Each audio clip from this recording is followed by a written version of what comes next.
Hello, my lovelies. So ready to go again? Hi, Heather, darling. So, more drama going on, isn't there? Which I'm going to be talking about. It's just let a few people join in. So it's been lovely weather in Liverpool. Absolutely gorgeous. Whoops.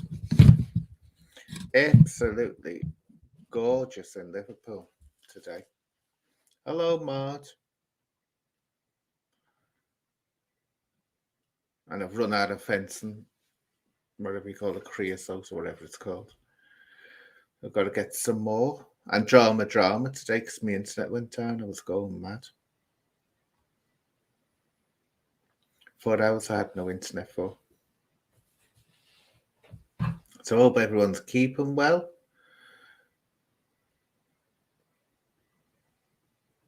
Is Paris at the house at all? And Jax?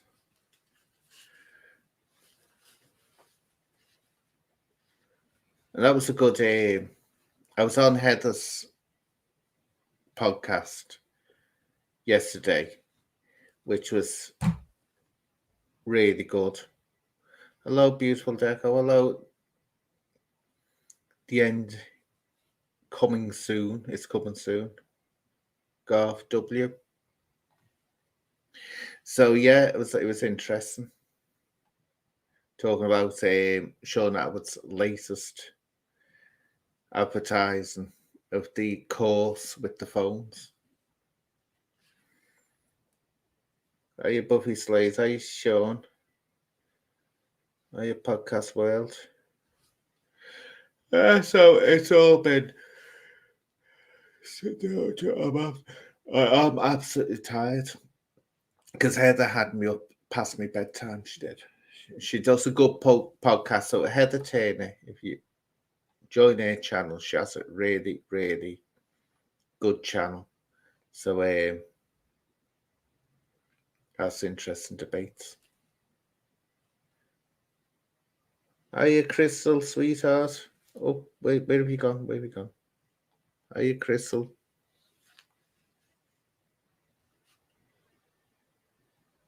Are you Anna Cleavers? Are you Wazza? Oh, thanks for your concern, Wazza, before.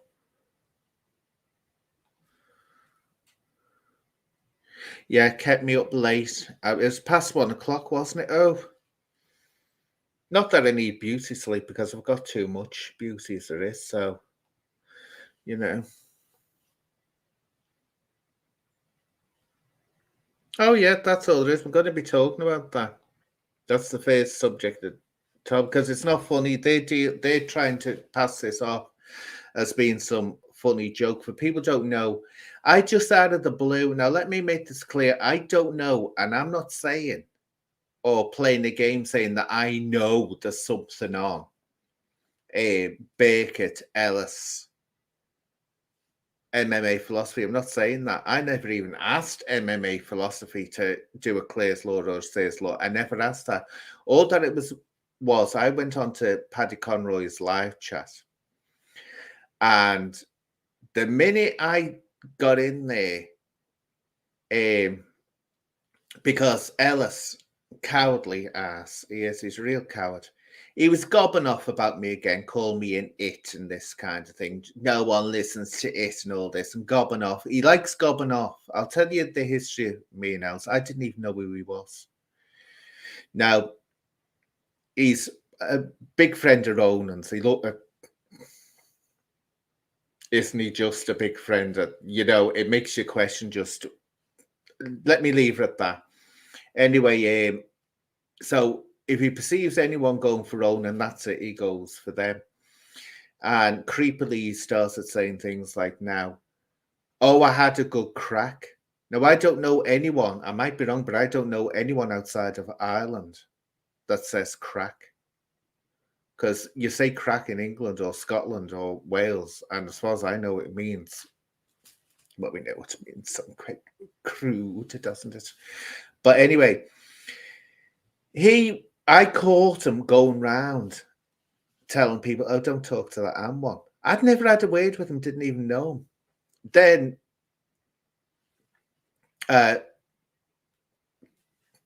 twigged on his Avi and, had to sort of like, when I saw what I was met with on his site. But anyway, he's so handsome, isn't he? I'll give him that. He's so handsome. He's absolutely stunningly handsome. But I thought, why is he going around doing that?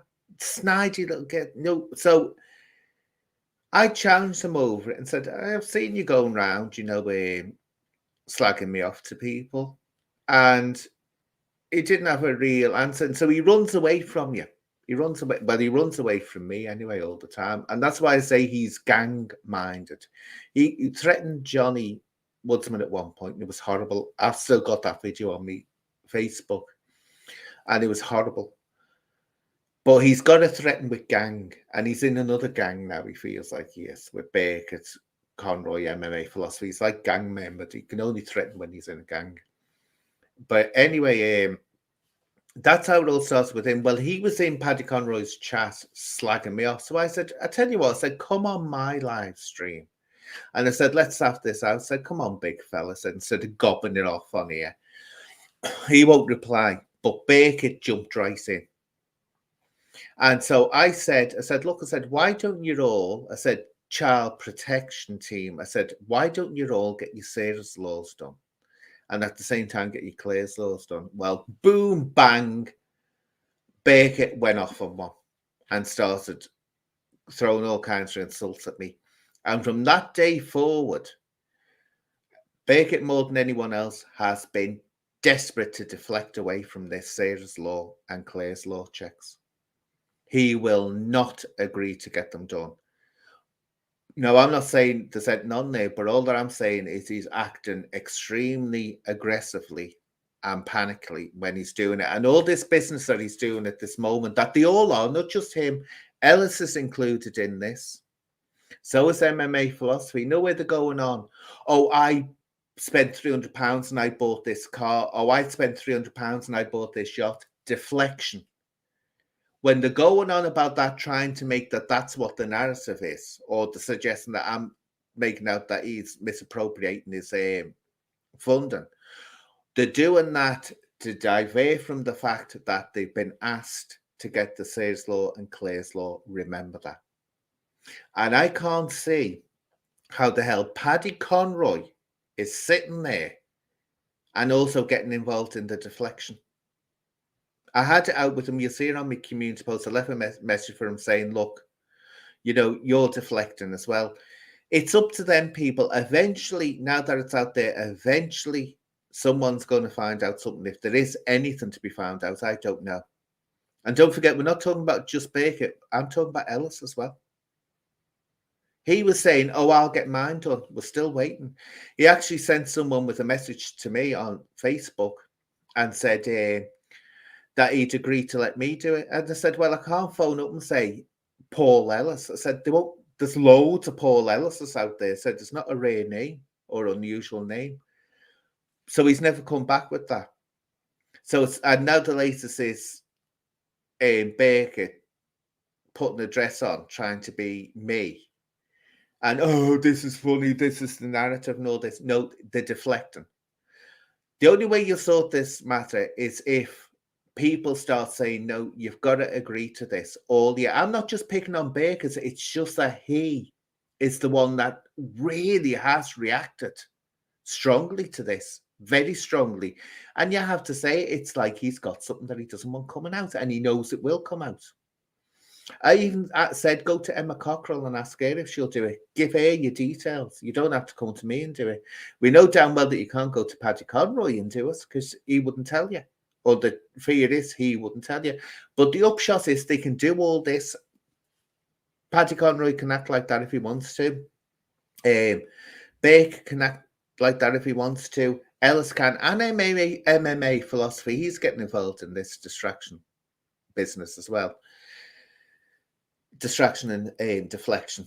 Now, what's going to happen, and I've been there before, I've spoken it before, what happened when I revealed that Nick, this, I've done it all before, I don't want to go with the same thing, but I've revealed what happened over that kind of thing and the Carl Beach situation and how it blew up.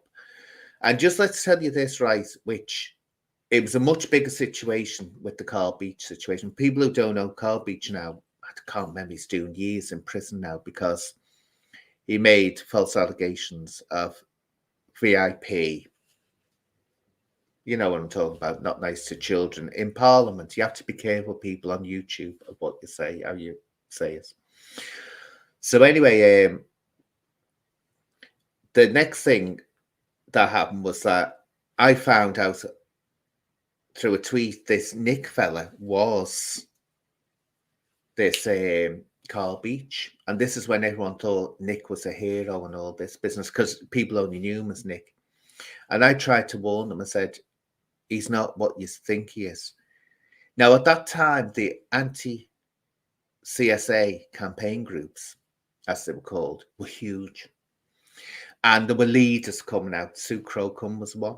I think she was the biggest one. You go looking for Sue Crocombe now. Now, she was on to being heralded as a hero and all this. Another one was the MP, Simon Danchuk. And I found out something about him, which I reported to the police because I had to, because no one knew how old this girl was. Girls, I was told, not girl, but you'll only hear about one girl that he was sexting. Now, he was being held up as a hero and all this business. That's like a pack of cards all came down, but the people who suffered the most, which I knew would happen, were the people that was protecting Nick from anyone asking him questions. Whenever I'd say, look, be careful of this Nick fella, because Nick was asking for money. He got £5,000 to put on this event, The Wall of Silence, where it was all pictures of victims and alleged victims. Not all of them were genuine victims, I can tell you that. And that wall now, anyone associated with the name is mud, total mud, because what happened was they refused to listen to warnings that Nick was this person that was accusing these MPs, and that Nick himself was of a certain nature. Well, when it came out, boom, bang, what happened? All those heroes collapsed because what were they getting called? Enablers. And Sue Crocombe got it harder than anyone else. Quite rightly, she did. And I still halfway, she's saying, oh, we support Nick, we believe Nick, and I've known Nick for years and all this. And then she tried, after the disaster happened, to say, oh, I didn't know him all that well. She used to work with him. She was the one that was gaining most from promoting him and protecting him from any kind of questions. But it wasn't just her, there was lots doing it. Lots doing it. So the situation is, if one of them, not say people think I'm just picking on Bakers, I'm not. I am not picking on. I don't know. It could be clean as a whistle. Ellis could be clean as a whistle. I don't know. I haven't even asked MMA Philosophy to do one because I don't believe there is a non-MMA Philosophy. I just think he's stupid to get involved in the way he is and all this. But say one of them does come out and it's serious. What's there? All the others, including Paddy Conroy, can be labelled then. As I told Paddy Conroy, you can be labelled an enabler and a protector. That's what's going to happen. Not on the huge scale that happened over the Carl Beach, I believe, Nick fiasco. And that was me who got that out and got attacked for it at first. Really seriously attacked for it. Did it with Simon Danchuk when he was a hero. Big hero, he outed Cyril Smith. No, he didn't. John Walker outed him and Private Eye outed Cyril Smith in the 80s. All that Simon Danchuk did was, he didn't even write that book, Smile for the Camera, about Cyril Smith. He didn't even write, he wrote very little of it, but he was making absolutely bucket loads of money. Bucket loads of money. So they all collapsed. And I just have to sit here. I don't have to go on asking them. People will pick it up and say, well, wait a minute. They'll eventually twig.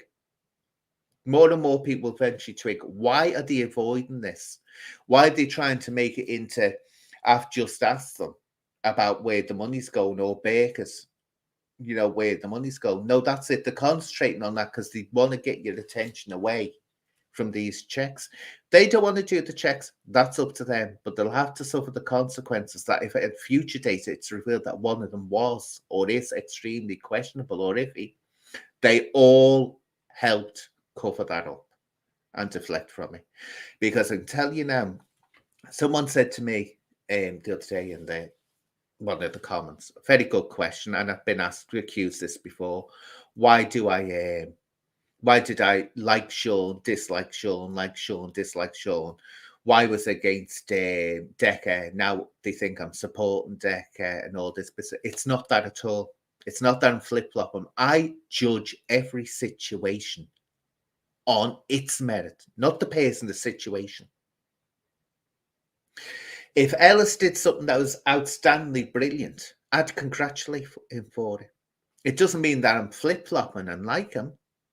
What it means is I judge that situation, and I don't make friends where I'm going to protect them if anyone comes for them, because I know the dangers of doing that.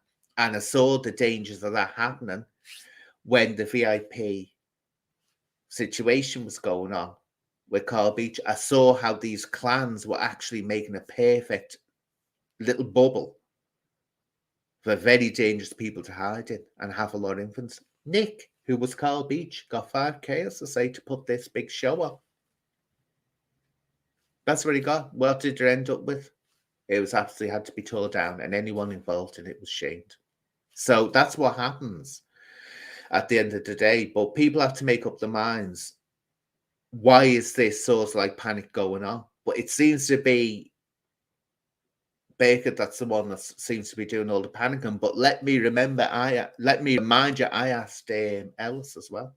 I didn't just ask Baker. I wasn't just signaling them out. I don't know. I'll say again, they could all be at clean as a whistle, but I've got a funny feeling that's not going to be so with one of them. I've just got that gut feeling this is a replay on a much smaller scale of what happened in the past. And it was right then. And I think I'm right here. And they're all trying to mess about. But let Paddy Conroy destroy his own reputation. If it comes out that he was helping to distract from something like that, let him take the consequences. But I don't think he'll have a chance if that happens. I wouldn't touch it. And I wouldn't touch anyone. If someone came to me and said, "Yeah, your friend's refusing and all this," I'd say to them, well, say, why are you refusing? And I'd leave them to it, say, well, you better get it sorted out because I'm not defending you. But that's that situation all out. But it's not that I'm flip-flopping, and it's not that I'm supporting Decca all of a sudden. I'm certainly not supporting Decca. What I'm saying is, oh, hiya, Paris. Nice to see you, sweetheart. What I'm actually saying is that I'll judge the situation on the merits. And at the moment, these lot of goons, and they are goons. I mean, talk about rejects from Fraggle Rock in a shed. That's what it is. This is about, they're talking about child protection, they say, right? And they're giggling like idiots and all this business. It's a serious thing. And Ellis is on camera with a Thingo, with Baker dressed as a woman, and so like, go on, Anne, and all this. These are people that are supposed to be making a documentary about child protection. Is that how you act? No, what it is, they're trying to deflect and swear down to something. Someone knows something there and is trying to deflect. So let's look then. I'll put it will.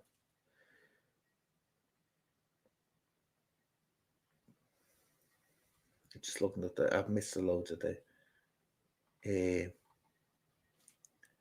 What will?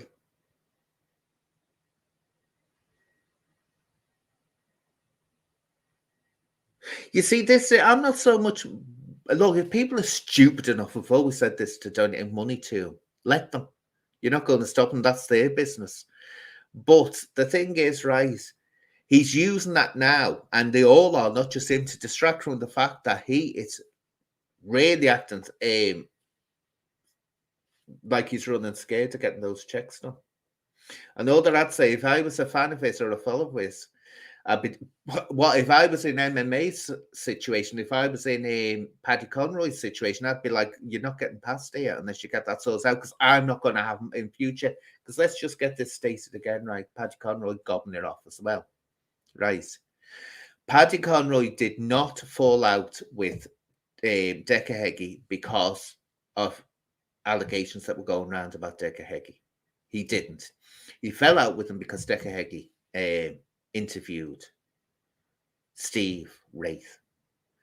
Big difference. Now it's suddenly interested in what Decca's been getting up to. No, not buying it. He's just out. He's just peed because Decca tried to bring peace between him and Steve Wraith.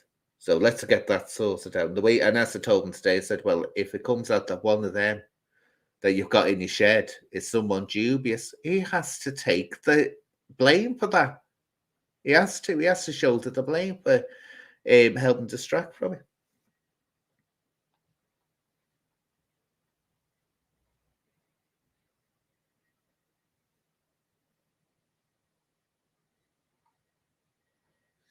Let's see.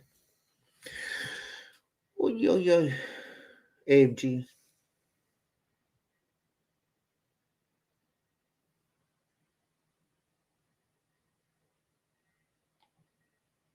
I don't know. Do you not think the criminal element has infiltrated? Oh God, there's a criminal element on YouTube, but I wouldn't put Bakers and Ellis and Conroy in that. No way. I mean, these aren't. Well, you can tell they're not very bright. This is what I say when people start going on about gangsters. Don't make me laugh. Gangsters wouldn't be so stupid or thick to act the way they do.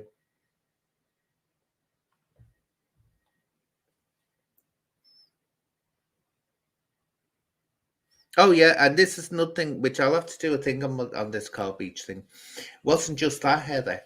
It was also, which I was telling people, I said, be careful, you might be getting led down a blind alley here by the Met themselves, because what I heard was that the Met knew he was lying and they chose to investigate him, so that the offshoots of that would be that they could turn around when anyone else came forward with allegations against ministers, that they could say, oh, it's another Car Beach, it's another fantasist.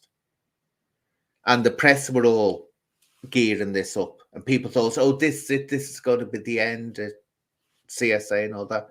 And I said, it's not. I said, you're being led down an alley here. I wasn't the only one that twigged that. Other people started twigging it, and they all fell for it and destroyed their own movement. Because, as I said, they were not competent. They were not the right people to have. Look, when you've got someone dealing with any kind of vulnerable people, whether it be children or adults, you cannot afford to have idiots doing it. You cannot afford to have people with vendettas. You have to have someone that's totally level-headed, almost cold.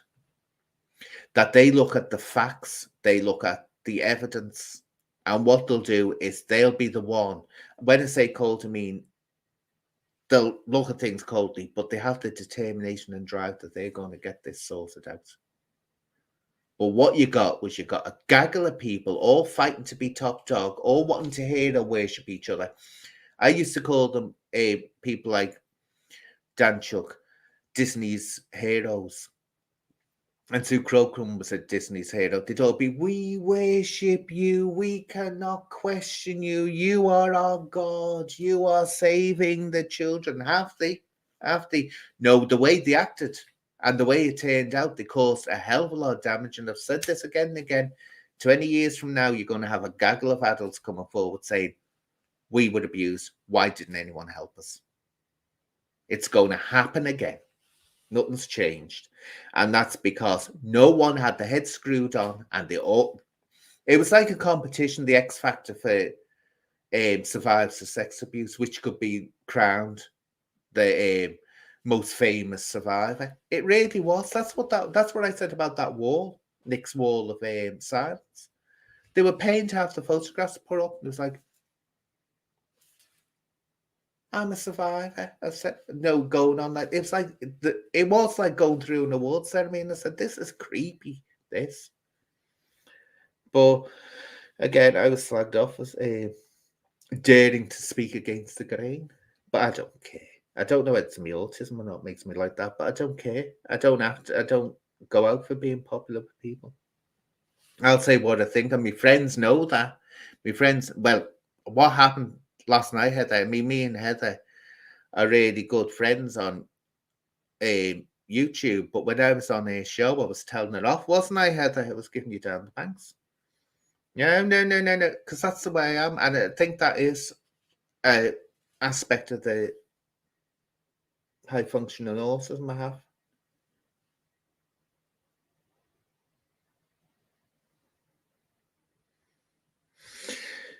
Let's see. Now, I better put my thing in if anyone wants to talk. Me think, oh, that sounds rude. Doesn't it? Better put me. I hope we get nice people. Don't want no strange people. Let's see.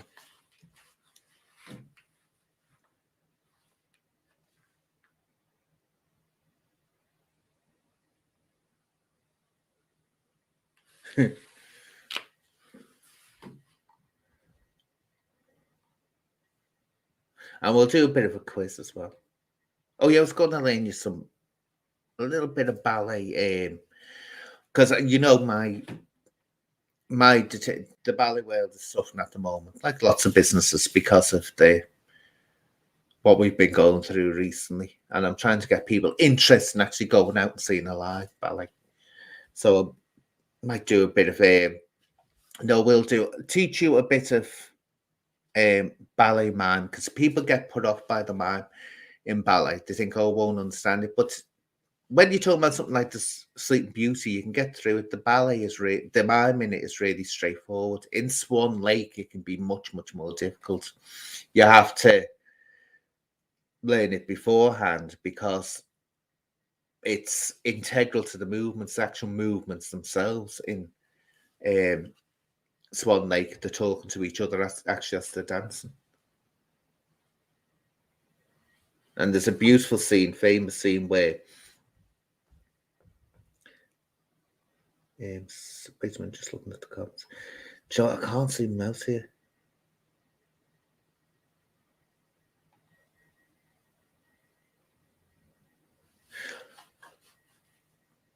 Well, I'll say white swan, black swan, because you can't. I say people don't know what you're talking about when you say Odile, Odessa, unless you understand ballet. You don't know which one there is. But the white swan, shall I say? The white swan. Beautiful scene where she first meets Prince Siegfried in the forest story, the first come past her, and there's a beautiful mime scene where she's telling him his history. But you have to sort of learn what those movements are as they're doing it. And when the black swan comes on, and they do a part today where she's trying to fool them that she's the white swan. Again, that's got a lot of in the movements. They're actually talking to each other, and you can, unless you know beforehand, you miss it. Oh, wait a minute, it's got someone here. Oh, Carol, darling. See what I start talking about ballet, and that's it. Hi. Carol, love, how you doing, sweetheart? Nice to see you. Yes. We've a long time, haven't we? So my question is, you talk about your parents put you into ballet when you were really young. So was it your mum or was it your dad? And were they in the ballet? No, my papa put me in it. My mother didn't, and I didn't know. She didn't like ballet. She didn't until she was very old. I took it. I made sure, but she kept it quiet that she didn't. She was an opera buff. She was all opera and Shakespeare, and Bessie Davis. That was basically my mama. And believe it or not, country western films. She loved what she used to call red Indians. She used to call them. She loved red Indians. So that was all that. But no, me papa's family, there's a long history of ballet dancers in the family. So he was brought up in this situation. And if you met him, you'd never think. He said this. People think that he was going to be a foppish, Oscar Wilde type. He wasn't. He was a real down and out scouser. I tell you, not in looks, but in build and the way he talks. Billy Moore doesn't half remind me of him. Really? And I've said to people, because my papa died years ago. I was only 24 when he passed away. And I've said to him, I said, just close your eyes. But I said, look at Billy Moore's build. That's really tough build. And said, close your eyes and listen to his voice. And they all say the same. They said, that's your papa talking. And that's what he was like. So he was far from this foppish balletic, but he had that build because he studied ballet for a long time himself. Oh wow! But with him, it turned to muscle because in that time, ballet like everything else has fashions and trends. Now the slender body is all the rage. You can't they don't like you putting muscle on. The Russians still like a bit of muscle, but they don't like the muscle now. But in his time, it was like the really, big muscles they liked on the male dancers. But yeah, that's how it happened. That's how I got into it. Wow, that's fascinating. And did it go back to your grandfather? Oh God, no! It goes way, way back to what would the date when the first one would be Filippo, wouldn't it? And that would be 18. Oh God, it would be very early 1800s. It goes back to, but not in a continuous line. The way it breaks in it, so it wasn't like it was every single generation did. But that's how it all came about, and I enjoyed every. But I enjoyed it, as I say. I knew I was never going to be famous in it. I knew that. I just didn't have that. You need that extra oomph to get there, and I never had that. I was good at it, but I never had that star quality that other people had. And you see people because I remember I saw Thingo's debut that made it. Well, not debut, but made a star. Darcy Bustle. I remember standing behind the scenes, and shamefully, I was saying like a lot of people, "Oh, she's too tall. She'll never be a success." And look what happened to her. Darcy Bustle, one of the major ballerinas at the Royal Ballet, she became. But I remember standing there and saying, no. See what I mean about fashion? Back then, being as tall as she is wasn't fashionable because, of course, you've got to have a partner. And if the woman's taller than the man, it always used to look Isn't that what they said about Princess Diana, that she could never be a ballerina because of her too height? tall. At the time, too tall. Yeah, much too tall. Where if she'd been around by the time, let's say if she'd been doing it when Darcy Bustle was doing it, or after Darcy Bustle, because she was the first one, really tall. Well, there was actually, no, there was other. Beryl Reid, Beryl Reid, the actress. My God, not Beryl Reid, the actress. I can't remember saying it because I messed up Beryl. God, I can't remember saying it. Oh, anyway, she was tall and had these amazing long arms and big long hands and feet, and she was famous very early on. But as I say, it goes in fashion. It's like in the really early days when ballet was still evolving into classical ballet, and you had Nijinsky and Pavlova. You had to be very small. Very small. I mean, I think Nijinsky was 5'2", something like that.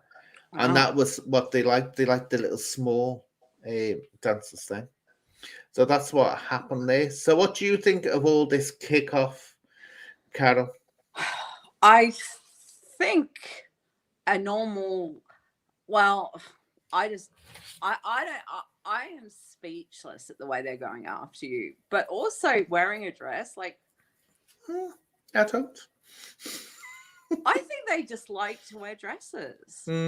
I just think you're their beard that they're hiding behind. I love that saying. I love that saying.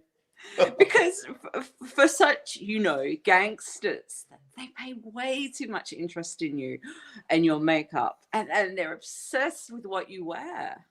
Well, this is what gets me. It's when they go on, you're wearing a dress and all this business. It's like, that's their fantasy, not mine. That's their I know. fancy. Yeah. They say that, don't they? It's like, what's those ink blots called where they hold an ink blot Oh, up and they ask you what you can see? It's like that. What you see is what you desire, basically. That's it. I mean, I can understand it though, Carol, because of course I am very you are desirable. I stunning. mean, this is it. I'm a stunner. I mean, just every day, the offers of marriage I get through are absolutely, God, I wish. But yeah, it is getting very strange. But at the same time, I can put up with all that. No nonsense. It doesn't bother me. No, when they're going on like that, it's when it becomes very, very hate speech. It's the hate speech I draw the line at.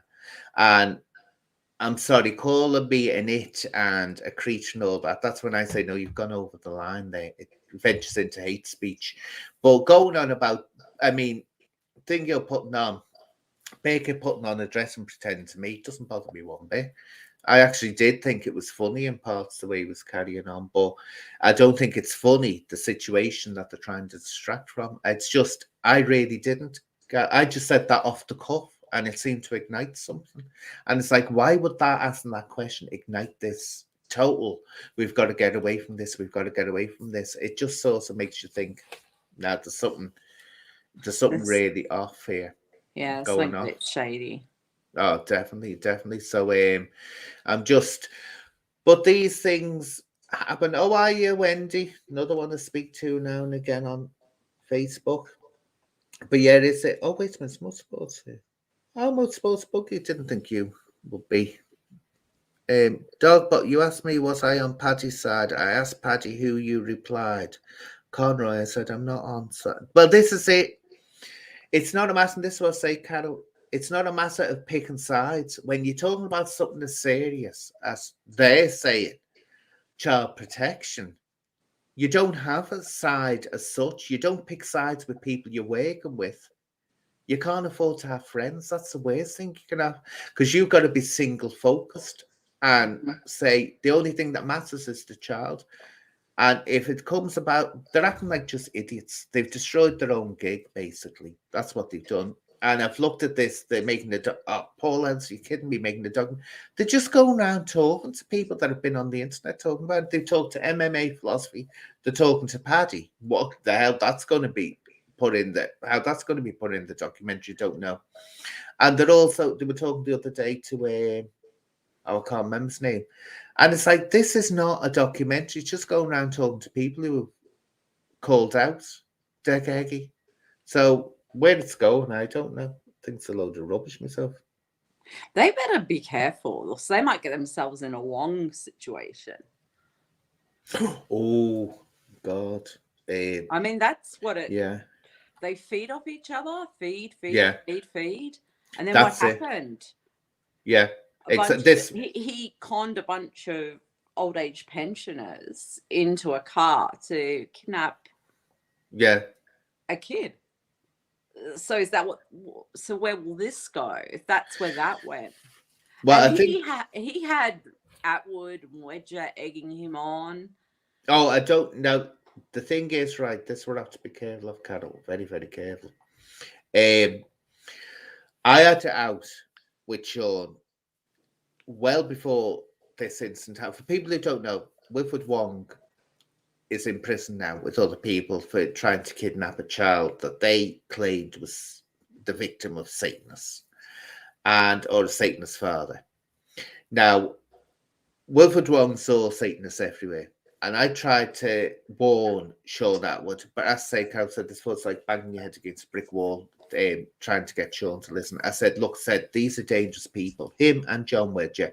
I said, they're not thinking straight. I said, the way you're thinking is bizarre and strange. Anyway, Sean wouldn't listen. Sean kept on giving them a platform. And of course, boom, bang, everything blew up. Now, all that I can say is I got on Sean the minute the news broke. I got on Sean and said, "Told you so. I told you so." I said, "Look what's happened," and he replied back to me, "Oh, it's a rescue mission." And I thought, how does he know this has happened? And I'm going to say no more, and don't you say any more, Carol. I don't know how he knew that had happened because it just broken in the press. He might have seen it. I don't know. But he took time out. John Wedger went underground. John Wedger went. I was going to say the man with the right same hair as me went underground. But now Sean's bringing them back, and Sean has announced he's 100% behind John Wedger. And he said that. Those words came out of his mouth. He's 100% behind John Wedger. But all that I'm saying is that I found out, I was talking about this with Heather the other day, yesterday. I found out from someone that when they were going, James Esposito's cameraman was supposed to be making a video on bullying, and he wanted me involved in it and this person and all that. So I said, yeah, I'm not touching it now. But this woman came back to me and she said, I've been offered, I don't know the terms, kind of annoys me, these religious terms where they put their hands on you and all this business and pray for you. I don't know what it's called. But then she said, they're saying they want to exercise me. And I went, absolutely. Because this woman that told me she has issues. And I thought exactly what I said they were doing. They're getting women with vulnerable women with mental health issues, and they're telling them they're possessed, and they're telling them they were abused by Satanists as children, but they just can't remember, And I thought, no, they shouldn't be doing that at all. That's dangerous. But you have to leave them up to it. But whether Sean knew what was going off, whether John Wedger knew what was going off, we can't say, because we can't. We can maybe guess. But what it is, it's John Wedger was Wilfred Wong's best mate. He was the one that introduced him to Sean and all this. And the only one that had any sense was James English, because James English told me that John Wedger was pushing for him to interview Wong. And James English just knew there was something off about it and wouldn't interview him. So James English did exactly the right thing in that situation, exactly the right thing. And as you see, he hasn't interviewed John Wedger since. So that's a tick in his book that he did the right thing. But it was all strange. But this is what you've got to see. People get on the internet, they start hero worshipping people. I don't know why. They really hold someone up, or that person, right, and they'll be either 100% for them or will never question them. And that's the worst thing you can do. You've got to question everyone, really. But it is strange, very, very strange the way it goes on. But it's fascinating to watch at the same time. Absolutely fascinating to watch. Well, for me, it all started with, the whole thing went down, and then the little, what do you call it, the little Scottish pussycat? And the Scottish, the Scottish pussycat. So I kind of, through you, found them, and then and they were just. Are they still marketing themselves on taking down Atwood? I don't know. The Scottish pussycat came back about a month ago. Apparently, he's actually had a baby, so he's got that distracting him. But as I said, and I've always said this, because I worked in the entertainment industry all my life, right? This drama, they always pass. Daddygate was people going to get bored with it. It's yesterday's chip paper now, so it doesn't have any mileage. And I tell you, Decca will become eventually yesterday's newspaper, and people will start getting bored with that. They move on to the next new thing. It never lasts. So it looks like now it's going to go on forever. And oh, wow, this drama. It doesn't. It gets forgotten. And so that what's happened with the Scottish Pussycat is now he hasn't got the material because no one's bothering. No one's listening. And at the end of the day, Sean got his punishment because he never has got his channel back to what it was. Never. And you can't blame James English for that. James English can't tell people not to watch his videos. So unless they want to hang him, I don't know why.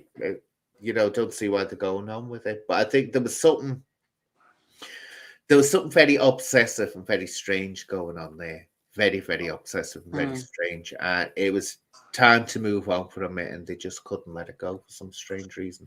And I say, I don't know what they wanted to do. Did they want Sean Atwood to be flogged in public and hung? I mean, I'm annoyed with Sean Atwood. I'm still annoyed with him. I still don't want anything to do with him. But at the same time, I don't see what's the point of carrying on, trying to punish him. I don't see the point of it. You've got to let it go and let it move on. And just let it go. That's all you have to do. That's what I think, Carol, anyway. I'm not in for vendettas or trying to destroy people. I'm just not into that. But that's the way it goes. So how's it been for you anyway? Has the weather been nice for you over there? It's snowing here in Dayton, Ohio, and it's supposed to be spring. So it's really Is it? It's snowing. Yeah. It's snowing. God, it's been beautiful. Oh, I want to make you jealous. It's not very often we can make the Americans jealous, right? I'm telling you now, over here it's been lovely. It's been lovely. But it will only last for a couple of weeks at most. Then we get the rubbish weather. We always get punished. I always say, God, I'll let you know now, Heather. I always say, God has it in for Britain. He doesn't really like us. He gives us a little taste for the lovely weather. Then he says, ha, ha, ha, and takes it back and says, there, you're going to have it all rain, rain, rain from now on. Oh, it's horrible. All right. Well, I'm going to leave, but I'm going to leave you. Whenever I hear your voice, I always remember my mum and ferry across the Mersey. Oh. That's always what I think. Oh, no, national anthem in Liverpool, ferry across the Mersey. Oh, thank you for that, sweetheart. So speak to you again. I say, don't be a stranger, Carol. No, I'll be back. Bye-bye now, darling. Bye-bye. Ciao. Bye. Hiya, Heather, love. Yeah, I'm good. I got some sunshine today, so hopefully everyone. Oh my God, will you stop talking and let me get a word in? You never shut up, do you? Yeah, I got one of them verbal diarrhea sort of things happening sometimes, but I just thought I'd hop in and say hi real quick, like before I make some dinner. Yeah, it was nice to chat last night. Yeah, it was interesting. It was very interesting. It's I say I'll come on again and we'll have another little chat as well. Yes, it's a very weird Friday night show I do. It's not quite podcasting, but it's something. But yeah, just was hearing a little bit of conversation there. And like we'd sort of caught earlier this kind of weird Netflix thing going on. Oh yeah, Darren G. Yeah, well, they're saying he's been on Netflix, and technically he has been on Netflix. Oh, Heather, did you see? Have you looked at Sean's? Anyone? This I don't know. This I should I laugh? Oh yes, I will. I will have a little giggle over this. If you go on Sean Atwood's community page where he's talking about Darren G on this Netflix, just read the comments. Read the comments. Oh, I don't think he was expecting that. Have you read them, Heather? I've read some of them. They're not complimentary. No, and there's many people just kind of basically they're clicking on a trailer that they think is maybe something for Netflix, and the thing that they're saying is called Armed and Deadly Gangs UK. There's 2 seasons of it. The first season of it was produced in 2018. The first season is called Police Uncovered or something like that. So there's 2 different seasons of it. Sorry, I gotta shut my door. Do you know, I can't see which way. There we are. That's it. I'm trying to say to Sister Miriam, all right, and I couldn't. Whichever pay was put me thumb, I couldn't work out. So yeah, go on there. Sorry. So I'll just shut my door. But yeah. So the whole thing is they're saying he's been on net.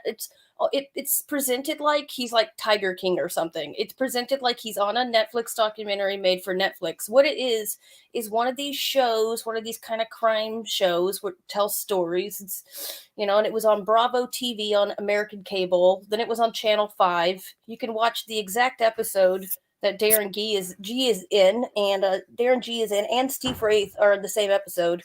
And it was shot in 2019, and it's been on Netflix since now January early January this year.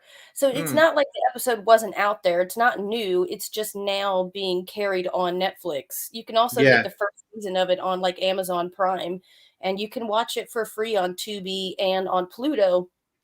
So that's free. Those are free. They're not Yeah. platforms. So yeah, I don't know. It's very misleading to make it. So people were like really commenting on that from what I saw, just going like, "This isn't Netflix quality. Wait a minute, what's this Netflix deal?" And I even saw someone in all caps go, "Wow, getting a deal with being on Netflix, that's a really big deal." And it's sort of no one's clearing up that it's like a little bit of a.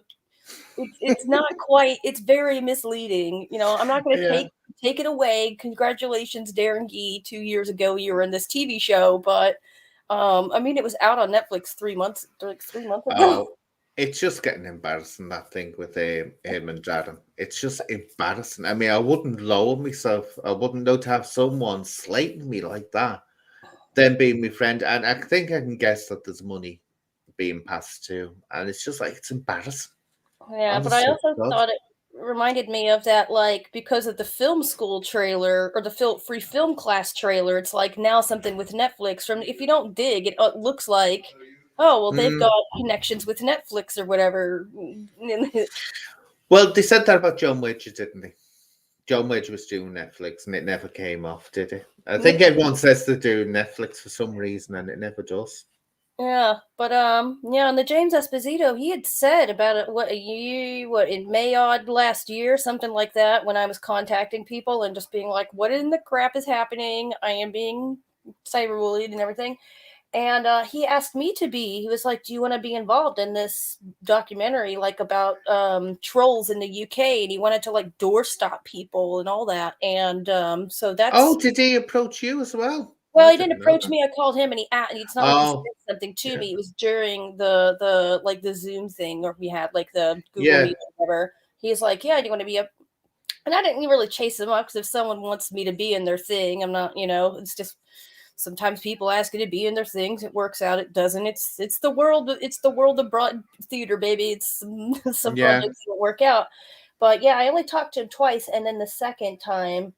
I don't remember if I asked him or chased him up. I don't remember about that, but I was mainly just being like, this is just getting like crazy shit. And that's when he made up that Porky and said that you'd gone to Patreon and had complained to Patreon and stuff. And he said that clear as day. Like, I'm pretty sure he repeated it even more than once. It was like, go to Anne. Anne knows how to do this. So, I mean, it was just like, why would you say that? I don't know if he mistook that, but it just seems like Patreon is you meant Patreon. Let's just put this way. Let's get this in right here.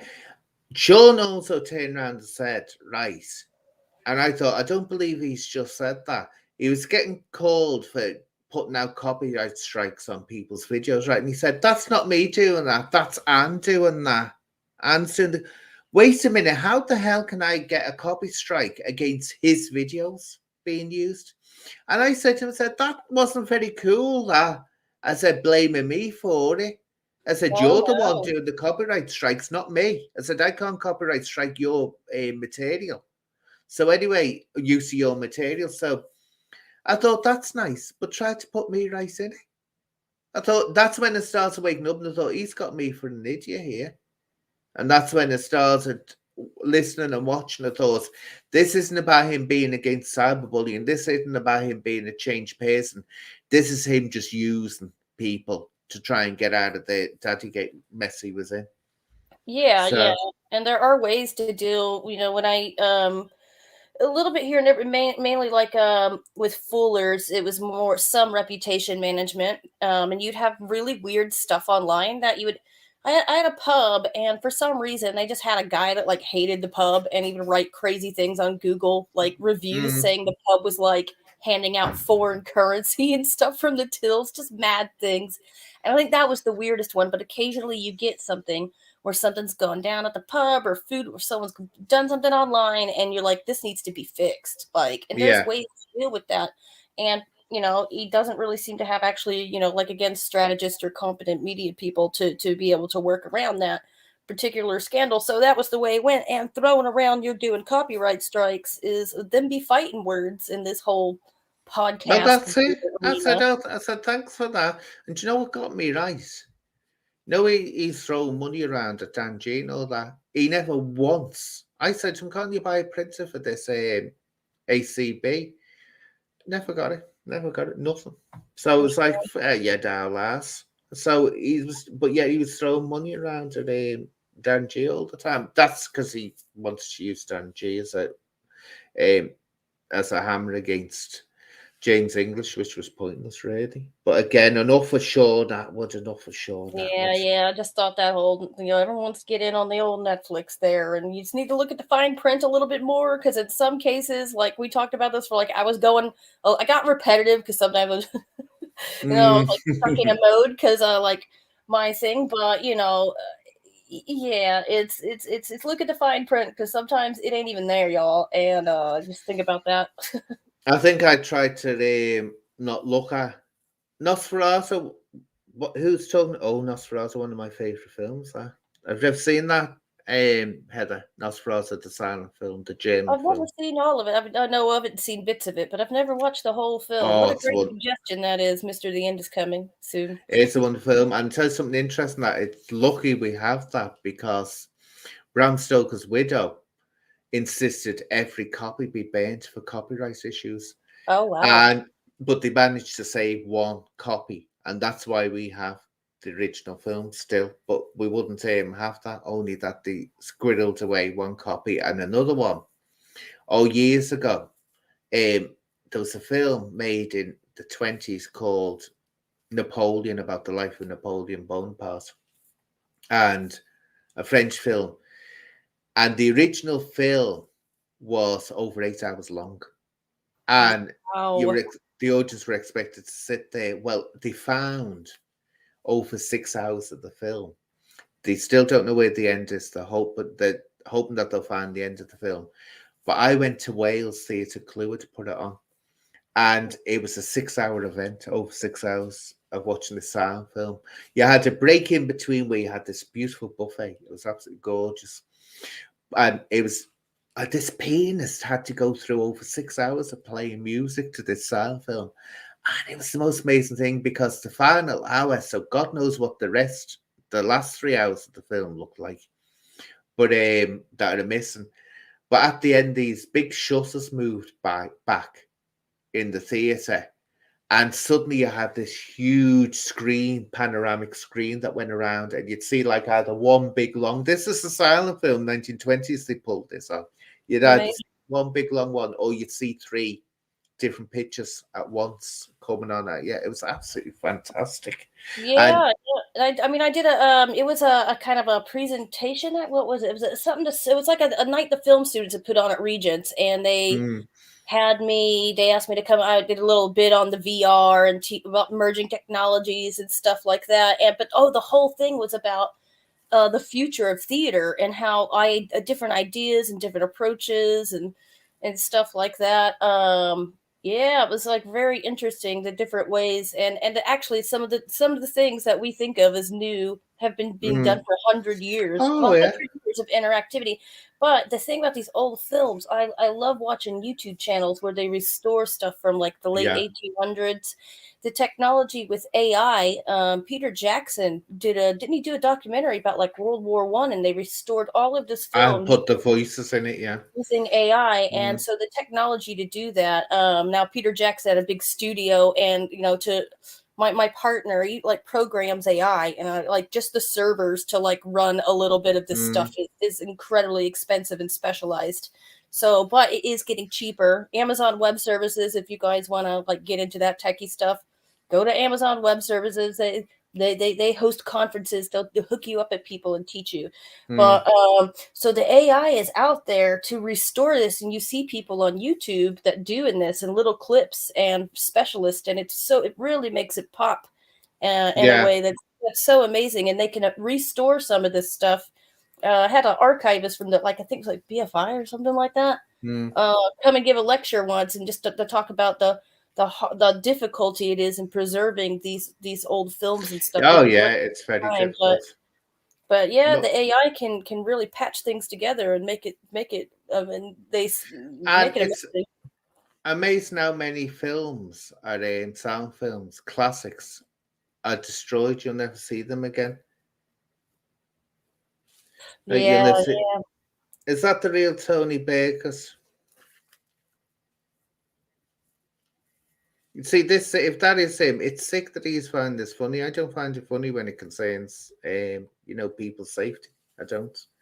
But anyway, yeah, there's, I say, the films that you'll never get back again, and it's absolutely tragic that they destroyed them because they were considered valueless at the time. Once talkies took over, they didn't think anyone would be interested in these sound films, so a lot of them have actually gone, which is an absolute, I say, tragedy that we'll never have them back now. Yeah, pioneers of filmmaking. But I'm actually gonna have to hop off and do dinner. My laptop's about to die. I'm not at my house. But thank you. I just wanted to hop on and say hi.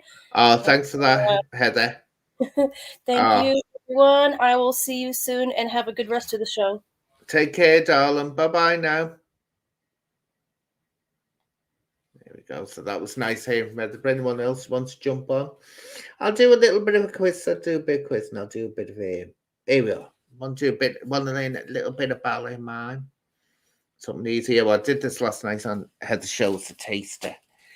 Here we are. That, if you see a dancer doing that, or that means remember.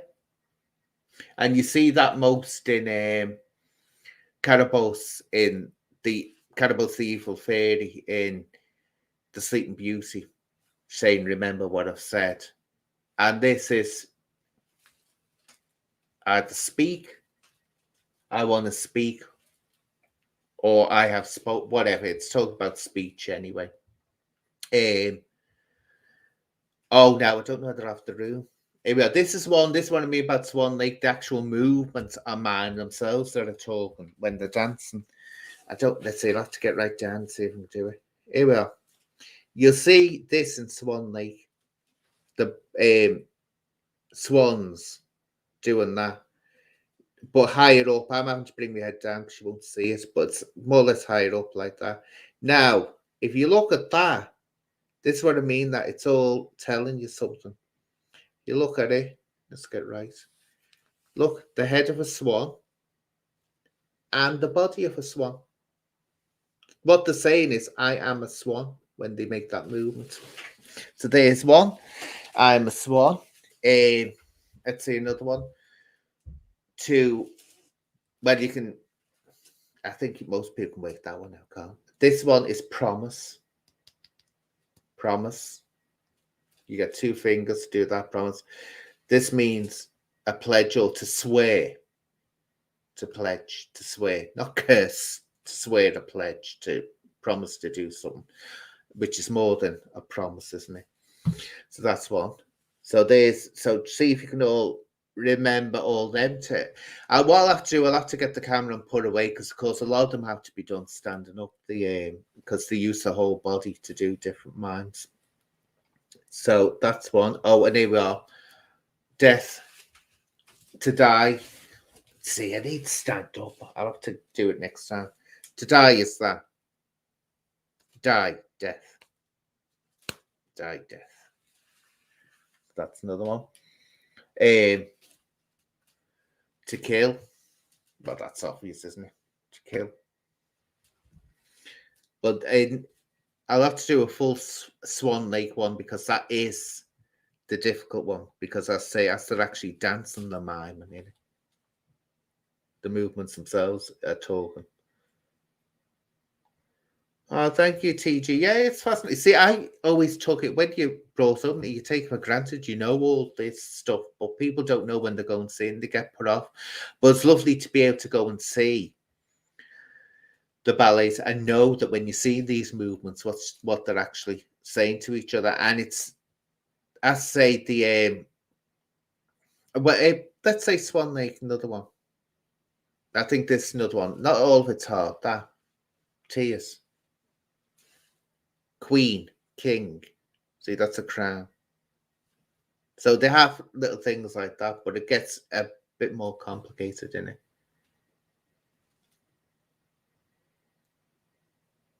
Let's see. Oh, Madam Butterfly.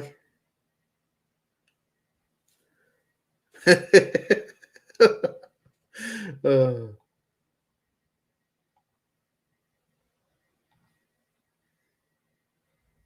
See, I was asked before about my mama.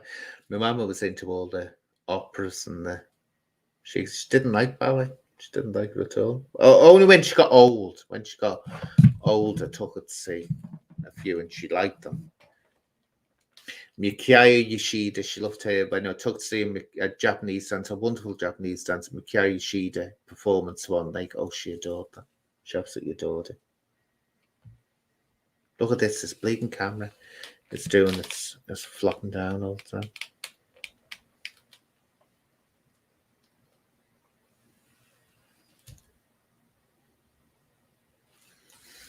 So a little quiz time because no one wants to come on and talk to me. So anyway, what I'm going to do, right, is let's do a little quiz. Get some questions here.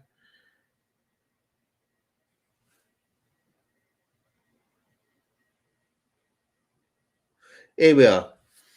Let's see, just been talking. I won't go on about ballet, don't worry, because I know you'll all go, oh my God.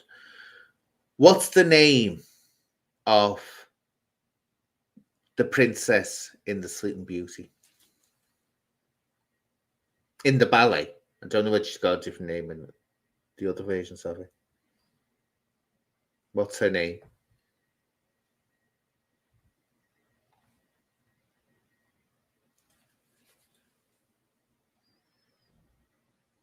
Now, I'm just putting Maria in. I think you're talking to someone there, aren't you? Yeah, you're talking to Maria. I thought you were giving them. No, not Odette. That's Swan Lake, Gloria.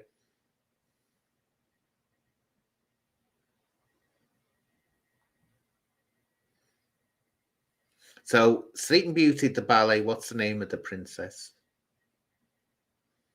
Could be really evil and ask you to name all the fairies in it. Sleepy. Here we are. Chris has got it. Aurora. Oh, here we are. Aurora. Beauty.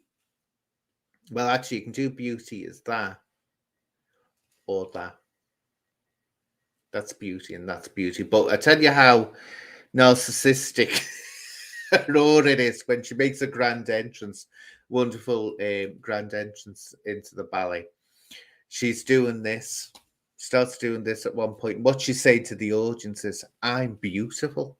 I'm beautiful. So it's like she's a bit of a narcissist telling the audience that she's beautiful. Yeah, Aurora. See, it's a lovely ballet, Sleeping Beauty, but it can get boring in certain scenes for people who aren't used to ballets because there's lots of.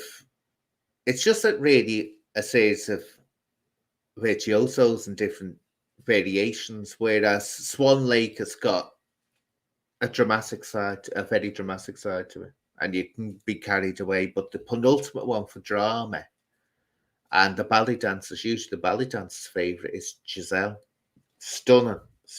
That Giselle is pure ballet in its purest form and an amazing story. Absolutely amazing story.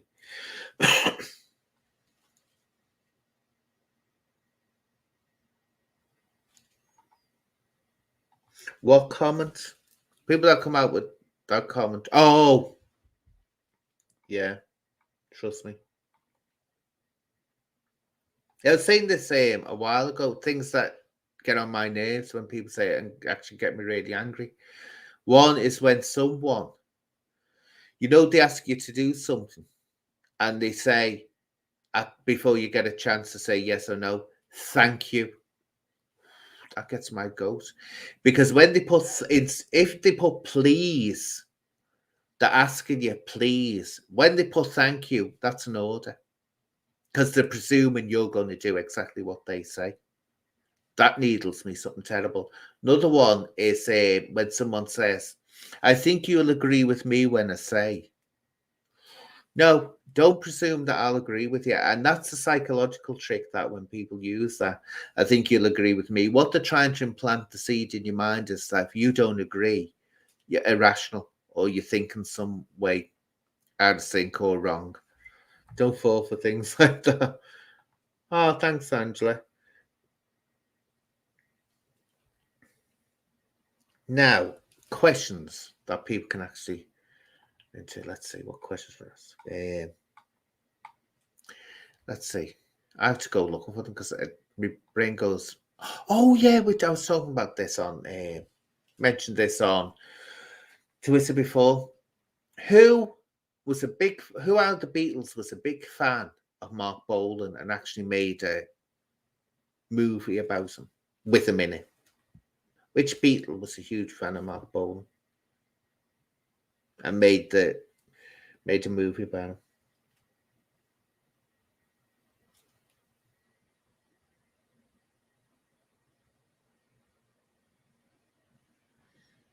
The jellyfish and they are the funny. Wasn't one of them? Oh God, I've forgotten now. Ringo, yeah, Ringo was a massive fan of Mark Bolan. Yep. Actually, when you watch it, the concept bits are good, but the rest of it's stupid. Going around with a mask of a rabbit on and all that's like weird. Or Wayne Sleep. Well, you see, Wayne Sleep, right? This is what I'm talking about: fashion in ballet, in body shape, and all that changes.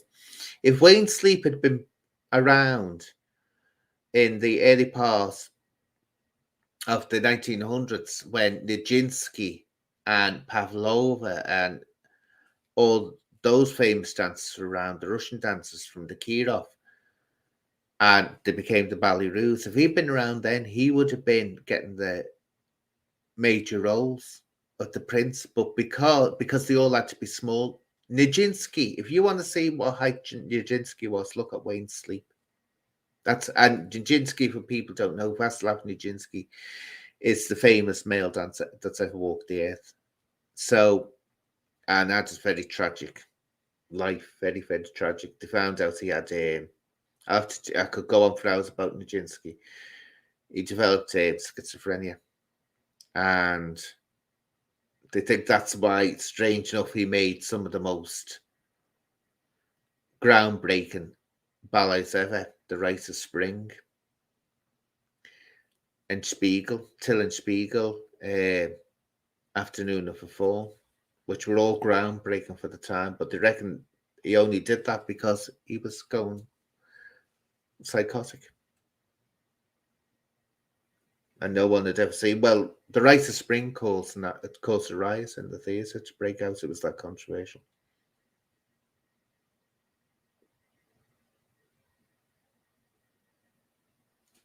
Now, let's see another question. Let's see. See, my brain goes absolutely questions, I see, because people like the music ones, don't they, most?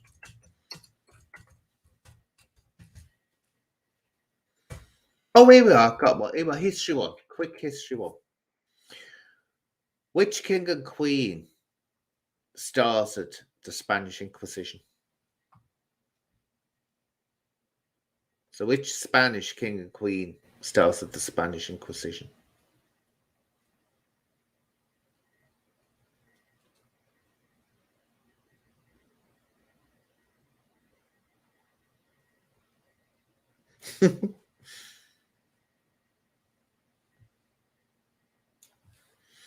Come on, all start shouting at your Alexa. I know some. Here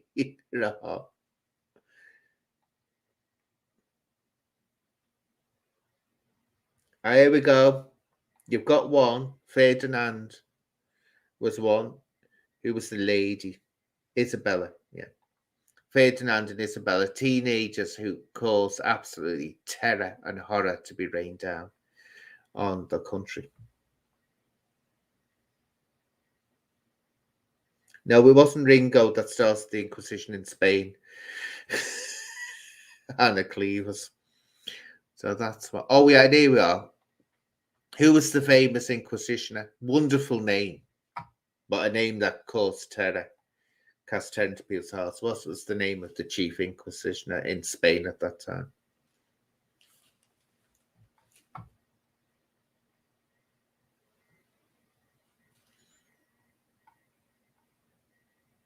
I'll get on to easier ones, don't worry. So who was the chief inquisitioner, should I say, of Spanish Inquisition?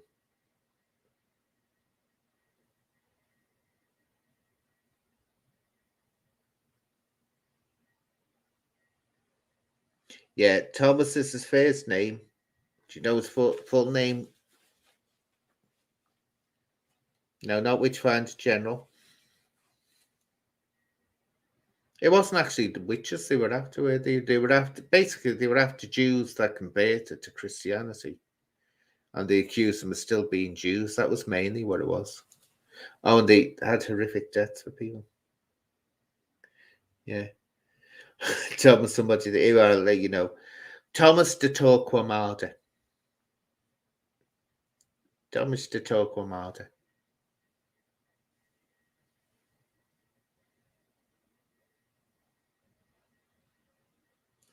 Now, I'll get some easier ones now. Some music questions, music questions. Let's see.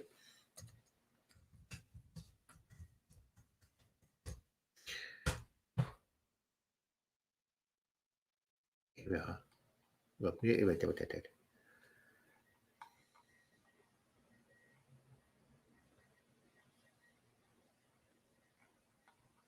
I hate it when it does that. It turns around and asks you the question, but it gives you the answers further down, so you get mixed up with it. You have to remember what number it is. Let's see. Yeah, well, I'll try. Wait, this one.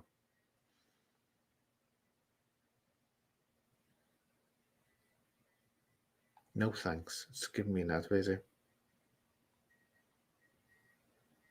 Oh, wait, well, this is a good one.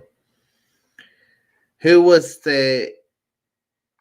called the fifth member of the Beatles?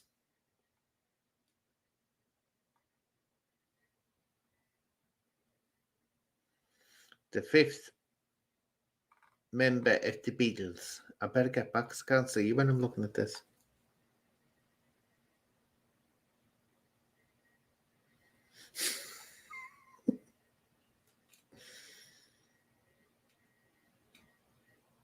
Oh, you were close. You were definitely.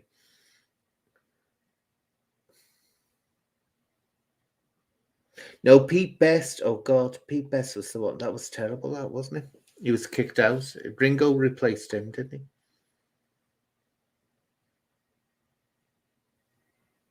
he? Not Yoko. Blimey, don't let Paul McCartney. Here, there's a clue. Manager.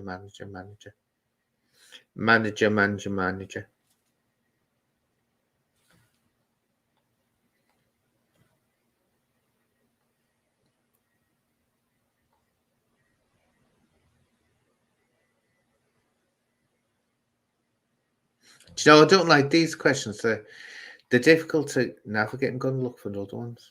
Here we are.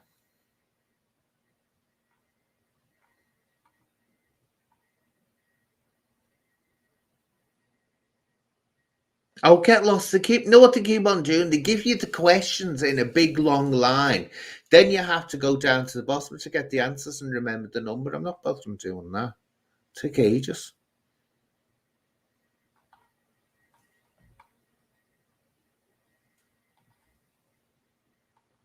Why can't they just say, there's the question, there's the answer, instead of having to scroll down and find a whole list of the answers?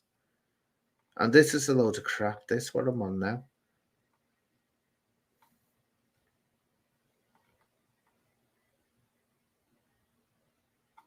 Oh, wait, well, these are really hard ones, these. Wuthering Heights was a hit for which female singer?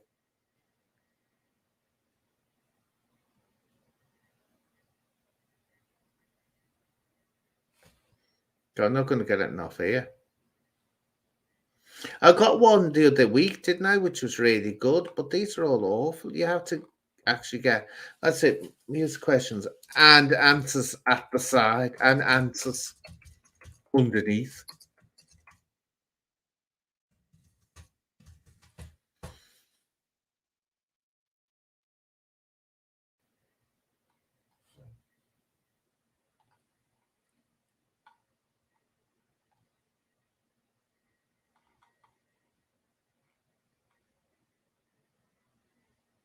Ah, there you go. It's a good one. It's a good one.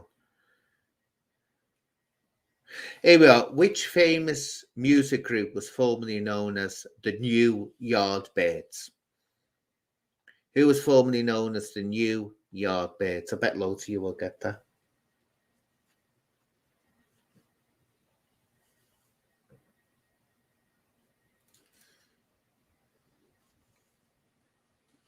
Go on, who were the New Yardbirds?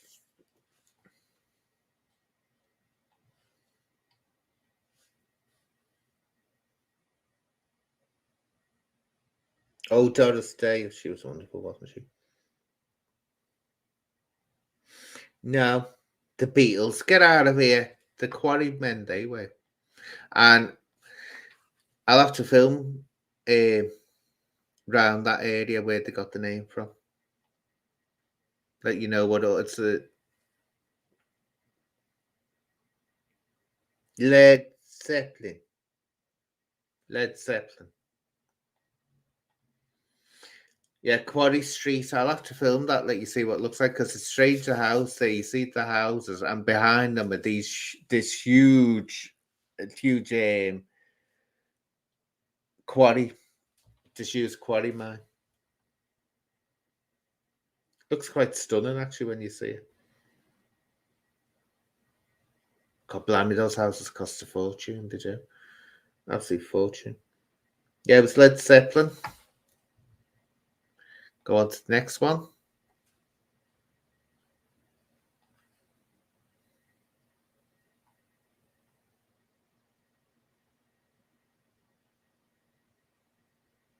Ah, here we go. This is a good one.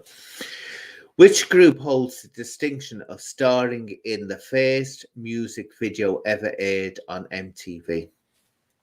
So basically, who was the first? What was the first group? Or you could actually say the name of the song that was the first ever aired on MTV.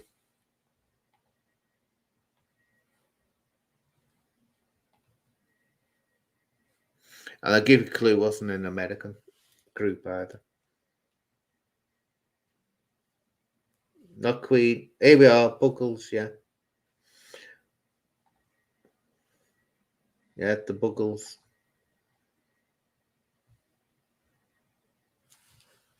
So it was an English one. Do you remember they wouldn't have black singers on Scansley for a long, long time? Michael Jackson was the first, wasn't he? Oh, what that one's he, so. What are Grateful Dead's fans known as? So what are fans of the Grateful Dead known as?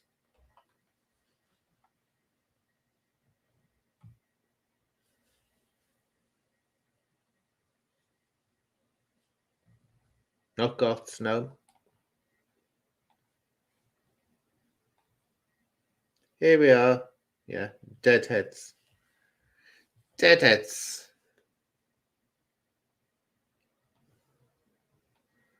See.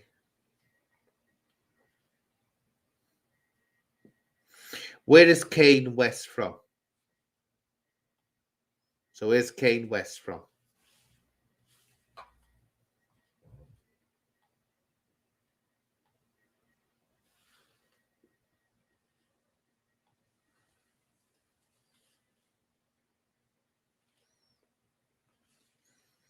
Kane West, where is he from?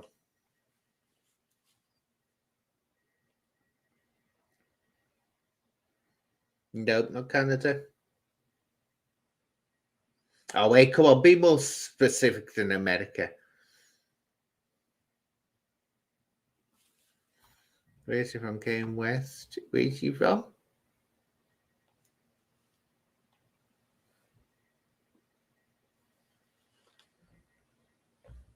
Actually, I was... Here we are. Wait, here we are, Georgia. Yeah. Georgia.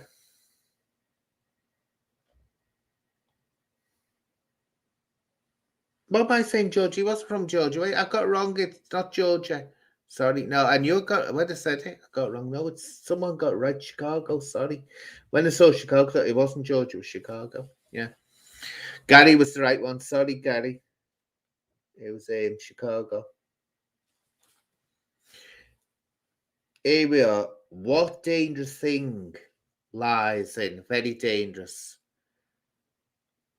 thing lies in California. Very dangerous. And I'll get the details of it.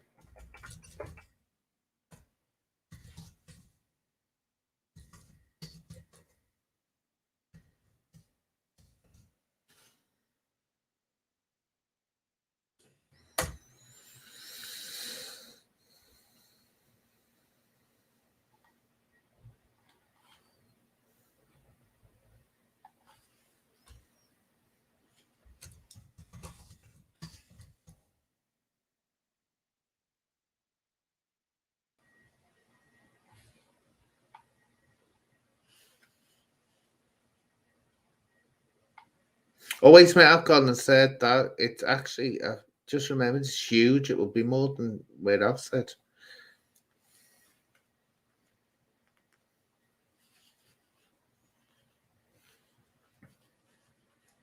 Yeah, what's this?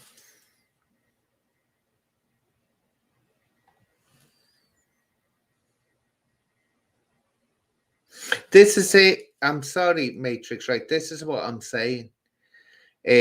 Paddy's TB and Paul Ellis stream laughing and joking and making sick comments makes me sick. How can they say they are a child protection team? They're not. And a film documentary to help victims? They're not. The people you would not want near vulnerable people. Let's make that quite clear. And what the followers should do. And shame on Paddy, he's really shown his true colours. He's really shown his true colours, Paddy, by entertaining stuff like that. It's disgusting. See, these are three, and this is where I say Fraggle Rock rejects. They're not intelligent people. They're not intelligent. They're just three men that are really children, unruly teenagers stuck in adult bodies who are sick. And they think that using child protection is going to cover them some way, being able to get away with doing what they want. Believe me, look, Baker couldn't give a damn. Will Baker ever be considered anything serious or anything to be admired? No, he won't. But it's going to end up with Paddy Conroy's reputation going right down. And also Ellis can forget about his desire to be someone famous, which he does. Like what he's done with this, with his grandfather doing this bicycle ride, trying to make him the next Major Tom. You know, it's all going to end up being nothing by the way they're carrying on. So let them get on with it. They're showing themselves up for what they are. Showing themselves up for what they are.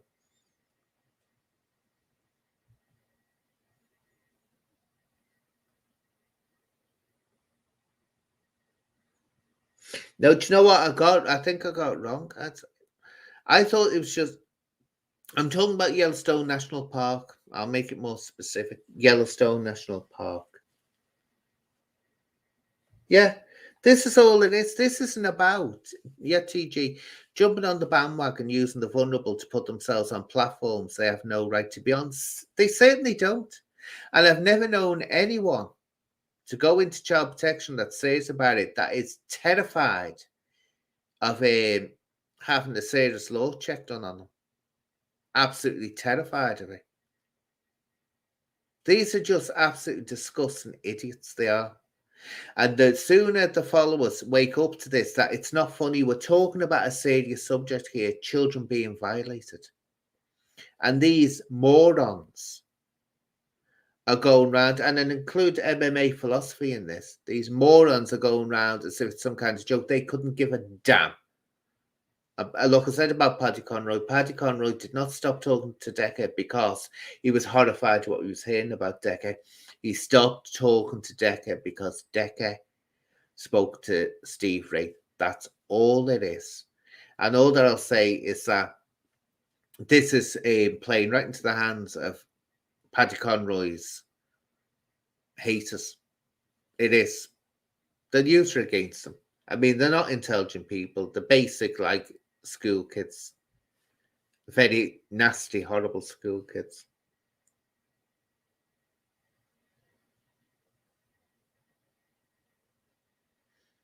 What I was talking about New Year's Stone Park, the super volcano that the saying could go off. It's got a super volcano there and it could go boom, and that's half America gone, apparently.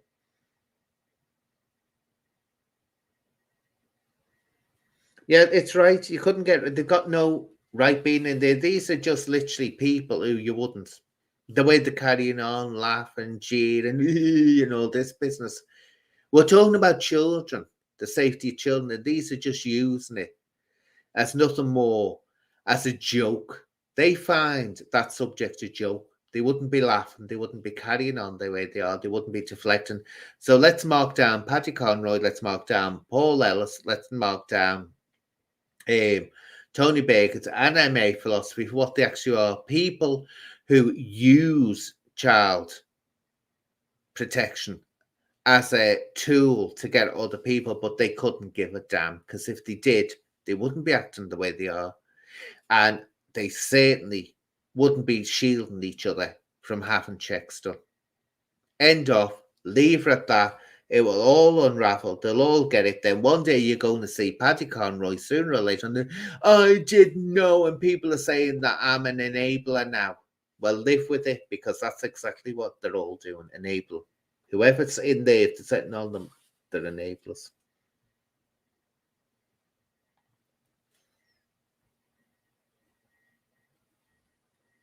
No, I think what happened with Wraith, I don't know, Steve Wraith, I don't know. I'll read this out.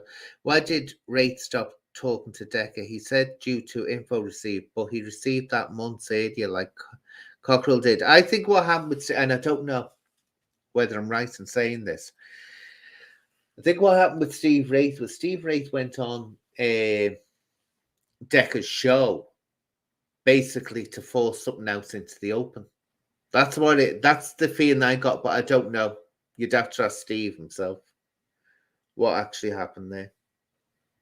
But I know Steve didn't get on with Decca, did he? But Decca was interviewing Paddy all the time when no one else would touch Paddy.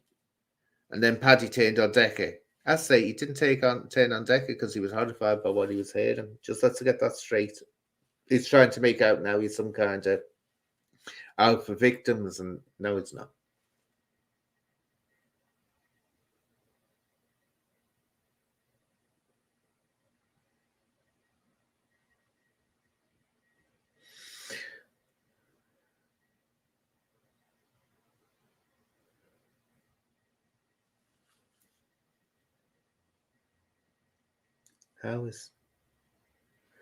Let's see. How's it child protection? They're mostly adults. Exactly, it's a vendetta. And what did I say? They're going to end up turning Decca into a victim, which is exactly what they're doing.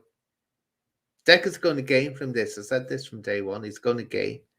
Honestly, what you don't need is idiots getting involved in any kind of protection organization.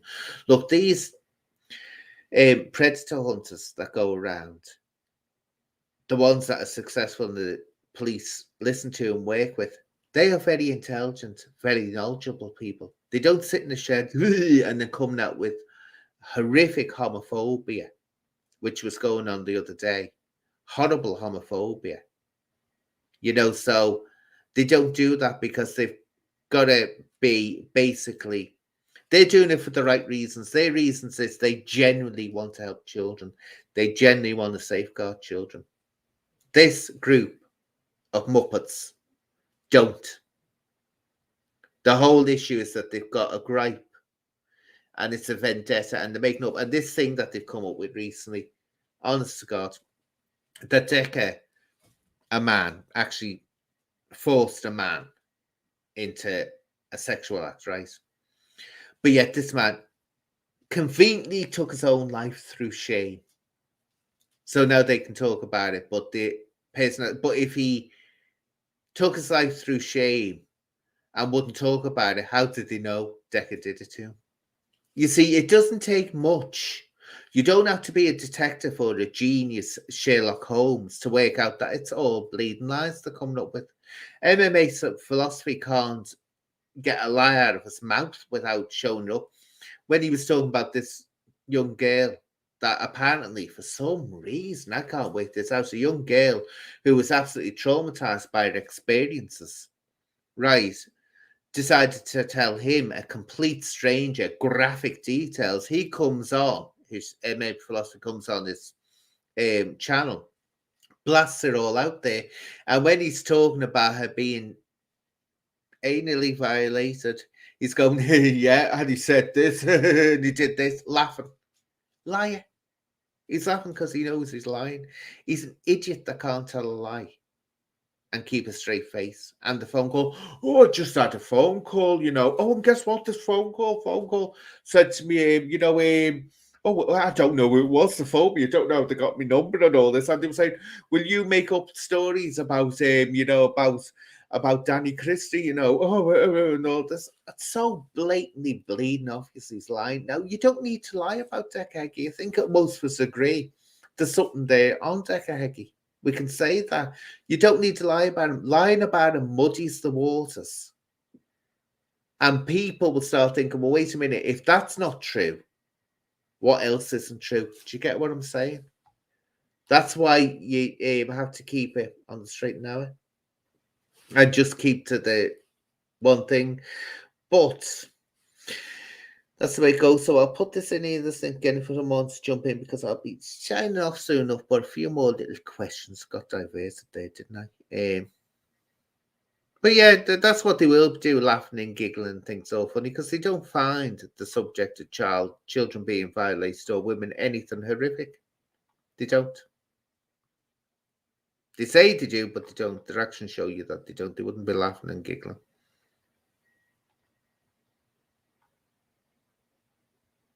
Here we are. Which band's original name was Warsaw? Which band's original name is Warsaw? I'll put this link in here if someone wants to jump on. So who was originally called Warsaw?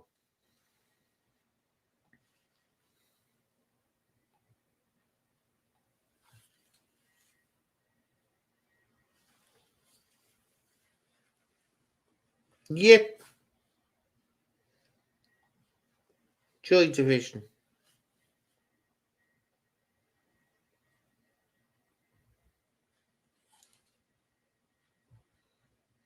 Let's see.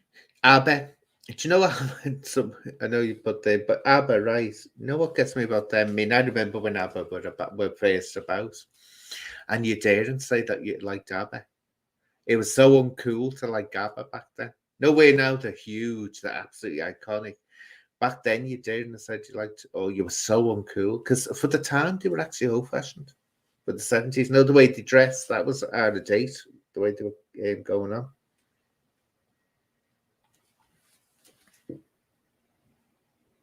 Yeah, I've told Paul he has to see evidence that the stories are true before they go into the documentary. I know, he's not making a documentary. That is not a documentary what he's making. It's a load of rubbish, and he's just totally ruined it by his actions, giggling in the background over and trying to, and aiding and abetting, which he is. He's aiding and abetting and stopping Baker, explaining why he won't get these checks done. And I'm just asking for Baker to have them done. I want Ellis to have them done as well, and the two of them are doing it.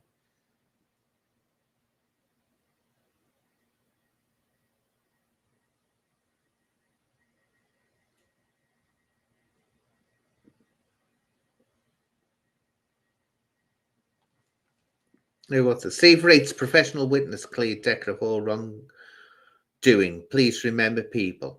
Yeah, well, if that is the real Paddy Conroy, didn't bother you, did it? You were still talking to Decca. I say you only stopped talking to Decca when he spoke to Steve Wraith. You children are turning up to Tony Baker's. Did the police know this, that he's talking to children that are claiming that they've been? Are you kidding me? right, people? If that's true, this has to be sorted out. You can't have someone who hasn't been cleared and someone that isn't a police officer and a professional interviewing and encouraging children to come along. I hope, can someone check, is this the real Paddy Conroy or not? Because if that's true, I'm not going to stay here. The police have to be informed that very vulnerable children are being asked to come forward. Can someone tell me, please tell me, is that real? Or is that a joke? Well, someone check on it. It's real. You just said the wrong thing, Paddy. Right, I'm ending this now, people. Sorry. I'm ending this now. You can't have children going to people encouraging children. He's not coming in on the live, Mr. I've got to stop this now. You can't have vulnerable children, just anyone, enticing them to come along, talking about things that have happened to them. It's the police should be dealing with this. So I've got to go now. Sorry. Bye-bye. See you next time.